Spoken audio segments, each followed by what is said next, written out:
Hey guys, welcome to WiFi study changing the way of learning. स्वागत है आप सभी का इंडिया के number one study channel WiFi study पे। सो गाइस, जैसा कि आप सभी को मालूम है, डेली सुबह 5 बजे मंडे टू मंडे अपना एक इंपॉर्टेंट सेशन होता है दोस्तों। चाहे कैसा भी टाइम हो, चाहे कोई सा भी मंथ हो, हमेशा दोस्तों 7 डेज जो है अपना ये सेशन होता है। और उम्मीद करता हूँ कि आप इसे रेगुलर देखते होंगे। मात्र 15 मिनट के अंदर गाइस, सिर्फ 15 मिनट के अंदर 12 से 13 इंपॉर्टेंट क्वेश्चन है जो कि हम डिस्कस करते हैं। और कोशिश करते हैं कि आपकी अपनी जो प्रिपरेशन है वो कभी भी किसी प्रकार से कोई प्रॉब्लम ना आए और आप अच्छी रेगुलर जो है वो अपनी पढ़ाई करते रहें। सबसे पहले तो मुझे ये बता दो कि आवाज आवाज बढ़िया आ रही है ना, कोई दिक्कत तो नहीं आ रही ना?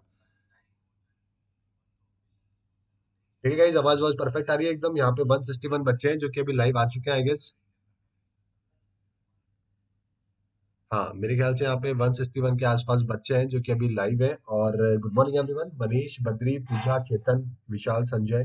Good morning everyone. चलिए गाइस, जैसा कि आपको मालूम है, अगर आपको यूपीएससी, एसएससी, कोई बैंक या कोई भी पीसीएस का कोई भी सब्सक्रिप्शन लेना हो अन अकेडमी के ऊपर, तो 10% ऑफ। और जितने भी टॉप टीचर हैं सभी क्लासेस के लिए आपका अपना रेफरल कोड है बुनेश 10, BHUNESH, बुनेश 10। आपको यहाँ पे 10% ऑफ मिल जाएगा और सभी सब्जेक्ट की सारी क्लासेस भी आपको यहाँ पे मिल जाएगी। ओके। इसके लिए मैंने आप लोगों के लिए एसएससी के अंदर एक ऑल इंडिया फाउंडेशन बैच भी स्टार्ट करा हुआ है, जहाँ पे मैं history, geography, polity, economics, science सब कुछ आपको कंप्लीट करवा रहा हूँ। इसी प्रकार से यूपीएससी के अंदर भी जल्दी मेरा दोस्तों 1.5 ईयर का करंट अफेयर है जो कि मैं आपको प्री और मेंस के लिए कवर करवाने वाला हूँ। Okay, last week of August के अंदर मेरा स्टार्ट होने वाला है यूपीएससी में, तो आप ज्वाइन कर सकते हैं बुनेश 10 यूज करके। ओके, एसएससी का मात्र 450 रुपये पर मंथ है, जिसमें आप पूरी कंप्लीट प्रिपरेशन कर सकते हैं। यूपीएससी का 39,000 रुपीज पर ईयर है। ओके, चलिए क्वेश्चन ऑफ द डे की बात करते हैं। कल मैंने आपसे पूछा था, हाल ही में भारतीय नौसेना ने डैश शिपबॉर्न ड्रोन को तत्काल अधिग्रहित करने का प्रस्ताव पारित किया है। तो कितने नए शिपबॉर्न है दोस्तों, शिप है, ड्रोन्स है, जिनको इंडियन नेवी ने अर्जेंटली एक्वायर करने के लिए बोला है? आंसर कितना हो जाएगा? 10। तो आपका बी यहाँ पे बिल्कुल सही आंसर हो जाएगा। ठीक है गाइस, तो आप यहाँ पे देख सकते हैं सर्विलियंस कैपेबिलिटी को बढ़ाने के लिए नेवी ने ऐसा किया है दोस्तों। 1200 करोड़ रुपए का प्रोजेक्ट है।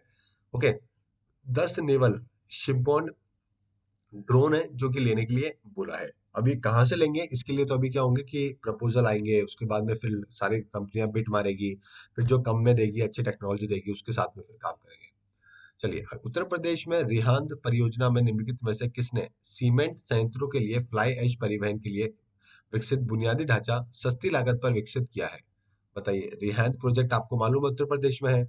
तो वहां पे फ्लाई ऐश काम में ली जा रही है, सीमेंट प्लांट के अंदर लेते हैं ना ताकि कॉस्टिंग कम हो। तो ऐसा दोस्तों कौन कर रहा है? ये किया है आपके एनटीपीसी ने, नेशनल थर्मल पावर कॉर्पोरेशन ने। ओके गाइज, ठीक है। मुकेश की यहाँ पे आज पहली क्लास है, मुकेश के गुड मॉर्निंग एवरीवन, जिनकी भी पहली क्लास है। चलिए, ठीक है गाइज, और यहाँ पे आप देख सकते हैं 100% यूटिलाइजेशन दोस्तों फ्लाई ऐश का पावर प्लांट के अंदर है जो कि किया जाता है। ठीक है। और काफी ज्यादा पैसा है जो कि इससे बच जाता है। आपको मालूम है फ्लाई ऐश क्या होती है? एक कोल का कंबशन प्रोडक्ट है।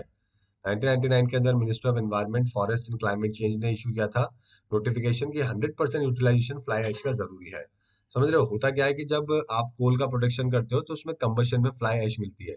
तो इसको यूज करना भी जरूरी है, अदरवाइज इन्वायरमेंट को भी नुकसान होता है और कुछ काम भी नहीं आती है ना? अभी देखिए 55% है जो कि हम यूज करते हैं, अभी इसको 100% यूज करी जा सकती है। देखिए, ये होती है फ्लाई ऐश।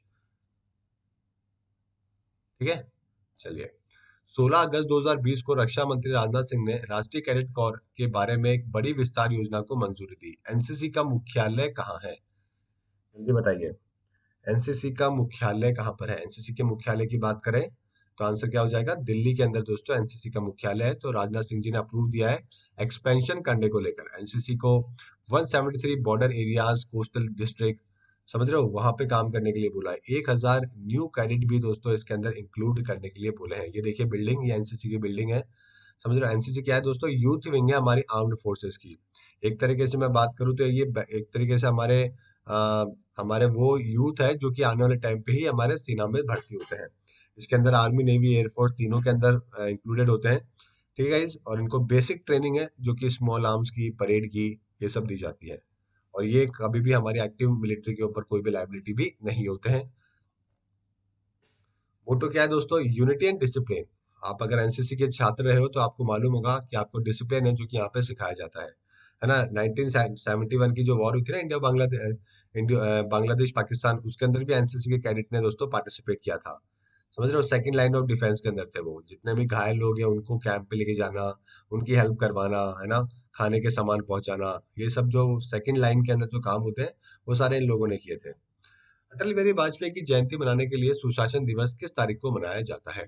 सुशासन दिवस की अगर मैं बात करूं गाइस, तो यहाँ पे आंसर कितना हो जाएगा? 25 दिसंबर आपका बिल्कुल सही आंसर हो जाएगा। अरे भाई, आवाज आवाज परफेक्ट है ना? एक बार थम्स अप कर दो मेरे को। पिछले 3-4 महीने से बहुत कंप्लेन थी आप लोगों की आवाज को लेकर, अब तो बढ़िया है, एकदम चकाचक है एकदम। ठीक है, एकदम मुझे थम्स अप करके बता दो। चलिए, तो 3 बार दोस्तों देश के प्रधानमंत्री रहे, एक बार 13 दिन के लिए, एक बार 13 मंथ के लिए, और एक बार 5 साल के लिए। ठीक है, इस अटल बिहारी वाजपेयी बहुत ही जबरदस्त अपने प्राइम मिनिस्टर रहे, है ना। ओके, चलिए देखिए, 10 बार जो है लोकसभा के मेंबर भी रहे पिछले मतलब 50 सालों के अंदर। राज्यसभा के मेंबर रहे, एक्सटर्नल अफेयर मिनिस्टर रहे मोरारजी देसाई गवर्नमेंट के अंदर, और फिर बाद में प्रधानमंत्री भी बने। आर्य समाज मूवमेंट के अंदर यूथ विंग के अंदर थे, सेक्रेटरी भी थे दोस्तों वहाँ पे, आरएसएस भी ज्वाइन किया, है ना। और आरएसएस ने क्विट इंडिया मूवमेंट जो है वो 1942 के अंदर जो है पार्टिसिपेट नहीं किया था, है ना, लेकिन वाजपेयी जी ने ज्वाइन किया था, और 24 दिन के लिए अरेस्ट भी हुए थे। ठीक है गाइस, न्यूक्लियर पावर के अंदर भी वाजपेयी जी का बड़ा रोल था, आपको मालूम है, पोखरण के अंदर। निम्नलिखित में से कौन सा देश एंटी ड्रग वर्किंग ग्रुप का सदस्य है? एंटी ड्रग वर्किंग ग्रुप की बात करें तो ये सारे ही देश दोस्तों सदस्य हैं, तो डी आपका यहाँ पे बिल्कुल सही आंसर हो जाएगा। ठीक है guys, fourth session anti drug working group का वर्चुअली दोस्तों कराया गया। इसके अंदर India, Brazil, Russia, China, south Africa, ये सारे देश थे। मतलब कुल मिला के बात करूं तो सारे न्यूली डेवलपिंग कंट्रीज है, मतलब ये। ठीक है, एक्शन ड्रग प्लान 2020-21, इसके अंदर आपको मालूम है ड्रग अब्यूज और इलिसिट ट्रैफिकिंग डे भी आता है 26 जून को। ठीक है, तब भी इसके बारे में बात करी जाती है कि भाई कैसे ड्रग्स को रोकना है। हाल ही में किस देश ने संयुक्त राष्ट्र अमेरिका से नवीनतम F-16 जेट के 66 विमान खरीदने के लिए समझौते पर हस्ताक्षर करे हैं? अमन का जहाँ पे बर्थडे है, हैप्पी बर्थडे अमन। चलिए, तो 66 की अगर मैं बात करूँ दोस्तों, ये F-16 जेट जो लिए गए हैं ना, ये कहाँ, ताइवान है दोस्तों, उसने अमेरिका से लिए हैं। तो ताइवान ने रिसेंटली एग्रीमेंट साइन किया दोस्तों 66 F-16 जेट को बाय करने को लेकर, और यूएस और चाइना के बीच में टेंशन भी बढ़ रही है। ये पहला परचेस है दोस्तों यूएस से जो कि 1992 के बाद में किया गया है। हालांकि 1 साल पहले ही दोस्तों ये डील फाइनलाइज हो गई थी, लेकिन अटकी हुई थी बिकॉज ऑफ चाइना। ठीक है इस, और 2026 तक ये सारे प्लेन है जो कि इसको मिल जाएंगे। ताइवान आपको मालूम है एपीईसी का भी सदस्य है, डब्ल्यूटीओ का, एडीबी का। वन चाइना पॉलिसी के तहत दोस्तों ये कंट्री है जो कि आता है। ठीक है, चलिए, माल सेवा कर के परिषद के एक उच्च स्तरीय मंत्रिमंडल पैनल ने हाल ही में इंट्रा राज्य अवगामन के लिए किसके ई बिल का समर्थन किया है? जल्दी बताइए।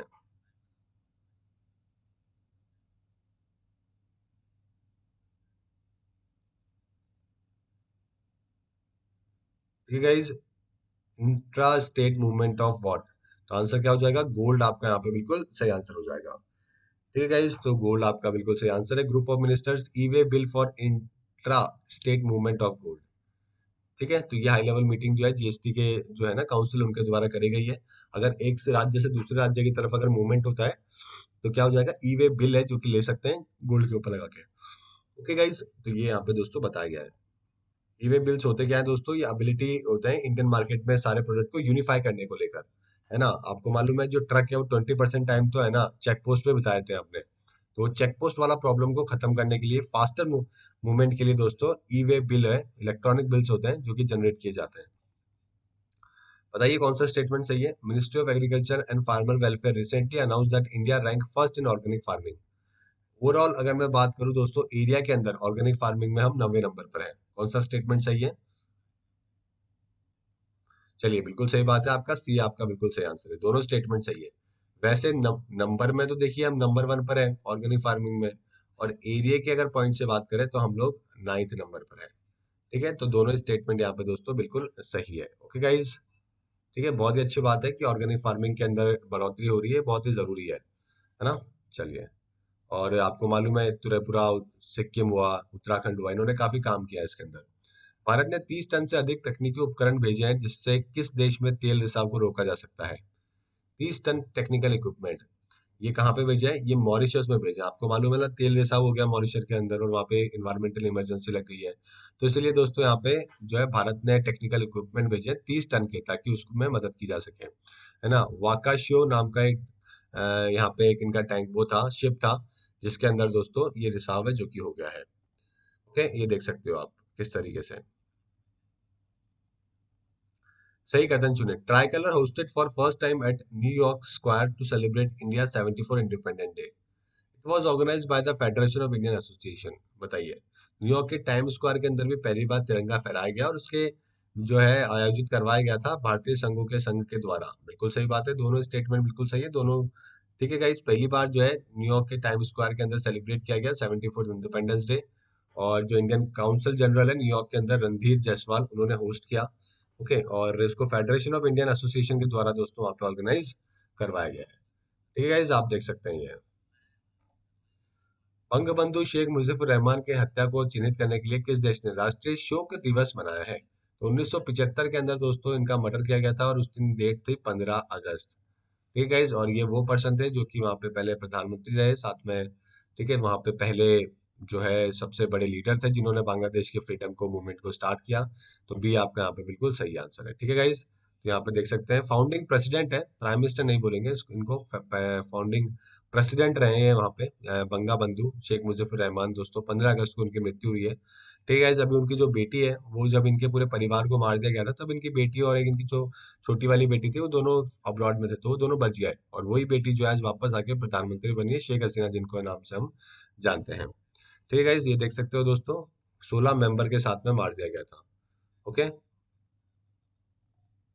हाल ही में चेतन चौहान का निधन हो गया, वह एक कौन थे? चेतन चौहान आपको मालूम है दोस्तों कौन थे? क्रिकेटर थे। ठीक है गाइस, 40 के आसपास टेस्ट मैचेस है जो कि इन्होंने खेले हैं।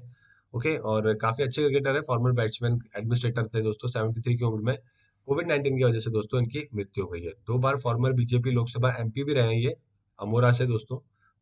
ठीक है, चलिए, और निम्नलिखित में से किसने Spanish Grand Prix Formula One race जीती है? तो स्पेनिश ग्रैंड प्रिक्स दोस्त जीती गई है दोस्तों, ये किसके द्वारा जीती गई है? लुइस हैमिल्टन ने दोस्तों इसको जीती है अभी।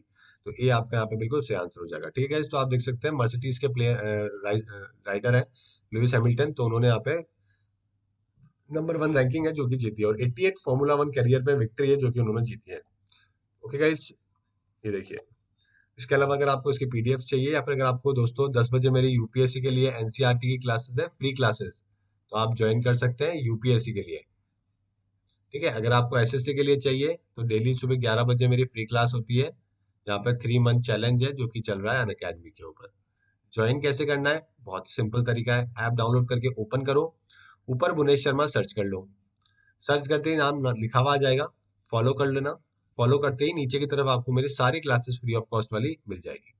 ठीक है, और अगर आपको टेलीग्राम पे पीडीएफ चाहिए तो भुवनेश टाइप करिए, यहाँ पे एक ग्रुप आएगा, यहाँ पे देखिए ये वाला 73,000 के आसपास, और इस ग्रुप के अंदर ज्वाइन कर लीजिएगा। तो ये मेरा ही ग्रुप है 73 वाला, आप यहाँ पे आपको पीडीएफ मिल जाएगी। साथ में अगर आपको कोई भी प्लस सब्सक्रिप्शन लेना है, जैसे कि यूपीएससी का लेना है, एसएससी का लेना है, कोई पीसीएस का लेना है, बैंक बैंक कोई भी डिफेंस का लेना है, तो रेफरल कोड आप BHUNESH गुनेश 10 यूज कर सकते हैं, 10% ऑफ मिल जाएगा। सभी सब्जेक्ट की सारी क्लासेस आपको मिल जाएगी। ठीक है, इस ऑल इंडिया कॉम्पिटेटिव एग्जाम्स के लिए फाउंडेशन बैच चल ही रहा है, जहाँ पे हिस्ट्री, ज्योग्राफी, पॉलिटिक्स, इकोनॉमिक्स सब कुछ मैं आपको कवर करवा रहा हूँ एसएससी के अंदर। ये देखिए। ओके, यूपीएससी भी सेलेक्ट कर सकते हैं, नीट भी कर सकते हैं, जो भी आपका गोल है ना, कुछ भी सेलेक्ट कर सकते हो आप। फिर गेट सब्सक्रिप्शन पे जाइए। फिर एसएससी का देखो 12 महीने का लीजिएगा, क्योंकि मात्र 450 रुपये पर मंथ का पड़ेगा। रेफरल कोड में डालना पड़ेगा आपको भुवनेश 10 और अप्लाई करना पड़ेगा। ठीक है, इस तरीके से। चलिए, क्वेश्चन ऑफ द डे है, अटल टनल का निर्माण किस राज्य में किया जा रहा है? अटल टनल के बारे में आपको बताना है दोस्तों। ओके गाइज, ठीक है। अटल टनल अभी रिसेंटली न्यूज के अंदर है, इसलिए मैंने ये सवाल है जो कि आप लोगों के लिए बनाया है। ठीक है गाइज, तो ये था आज का आपका इंपॉर्टेंट सेशन। वापस मिलते हैं दोस्तों 8 बजे वाली क्लास के अंदर। Thank you, goodbye and have a nice day.